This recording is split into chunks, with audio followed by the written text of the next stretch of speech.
شو بقول الشارع الهلالي لسامي الجابر؟ راح نتابع مع مراسلنا في الرياض علي القحطاني. وبيننا معاد لو احنا بعاد اكيد راجع ولو بيني وبينه بلاد.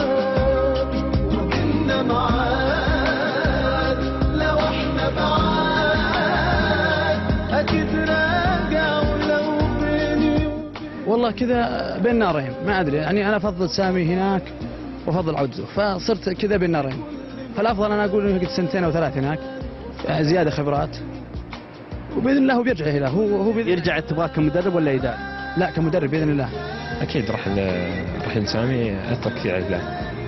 طيب ودك يواصل مشواره في التدريب ولا تبغاه يرجع اداري زي اول فيلم؟ لا والله انا اتمنى له طموح اكثر من كذا، يعني التدريب في اوروبا ومواصلته مع الفريق الفرنسي انه يواصل اكثر، ونتمنى له نشوفه ان شاء الله مدرب لانديه كبيره باوروبا، الدوري الاسباني، الدوري الانجليزي، الدوري الايطالي ان شاء الله. هو والله اثر على اداء الهلال بشكل كبير، بس انه تدريب له خارج الهلال اتوقع افضل له في مسيرته الكرويه والتدريبيه. يعني انت تبغى سامي مثلا يستمر في المشوار التدريبي ولا تبغى يرجع اداري في لا والله اتمنى يكمل في مشواره التدريبي افضل له. غياب سامي الجابر خساره اداريه وفنيه على نادي الهلال، ولكن يظل سامي ابن الهلال البار، وعودته ضروريه جدا جدا جدا، لانه يمثل ثقل اداري ويمثل ثقل نفسي،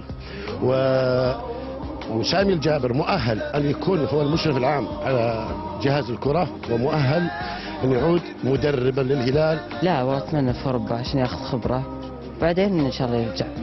ايش الرساله اللي بتوجهها له؟ والله اتمنى له التوفيق والنجاح. اتمنى انه صار مدرب من زمان سامي، شخصيته شخصيه مدرب، فعشان كذا انه يقعد في اوروبا هناك يتعلم شويه بعدين يرجع هنا. وش بتقولين لسامي؟ سامي الجابر احنا خسرناك ولازم ترجع لنا يا ابو عبد الله. ارجع.